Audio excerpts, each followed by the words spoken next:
শুরু হয়েছে বোরোর ফলন মৌসুম। হাওরে পানি আসার আগেই ভরতে হবে গোলা। তাই কষ্টে ফলানো ফসল কর্তনই কিশোরগঞ্জের হাওরের কৃষকদের এখন যত ব্যস্ততা।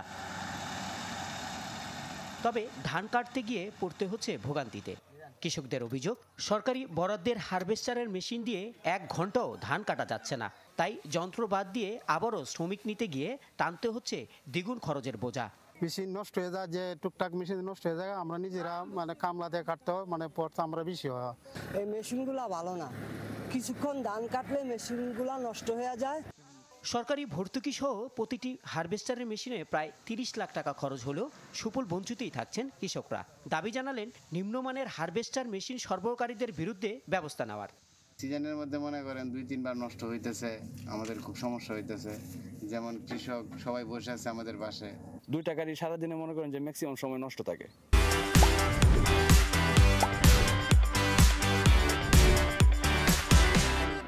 একটা পার্টস নষ্ট হইলে আপনার ময়মনসিংহ যেতে হয়, নিয়ে আসতে হয়, লাগাইতে লাগাইতে মনে করেন যে অনেক সময় চলে যায়।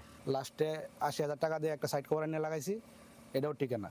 কিন্তু এরপরেও কোম্পানি আর এটা আমাদের সাথে কোনো যোগাযোগ করে না। গাড়ি পড়ে লইছে, ধানও কাটতে পারতাছি না, মানুষের টাকা পয়সাও দিতে পারতাছি না। আমি ফিল্কিং গাড়ি চালাই, হাওড়া অঞ্চলে আসছি এখানে কাজ করতে, কিন্তু গাড়িটা অনেক ডিস্টার্ব দেয়, অনেক সমস্যা হয়, যার কারণে এখানে কাজ করতে সমস্যা হচ্ছে।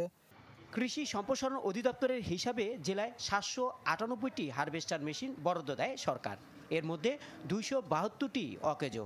কর্মকর্তারা বলছেন, নষ্ট মেশিন মেরামতে সরবরাহকারী প্রতিষ্ঠানের সাথে যোগাযোগ করা হচ্ছে। বিতরণকৃত যন্ত্রগুলোর মধ্যে বেশ কিছু যন্ত্র বর্তমানে অকেজো বা অচল অবস্থায় আছে। এই যন্ত্রগুলো চালু করার জন্য একটি তালিকা প্রস্তুত করা হয়েছে। এই তালিকা প্রকল্পে প্রেরণ করা হবে এবং প্রকল্প থেকে এই যন্ত্রগুলো যাতে মেরামত করে কৃষকের ব্যবহার উপযোগী করা যায় সেই জন্য উদ্যোগ নেওয়া হবে ইনশাআল্লাহ।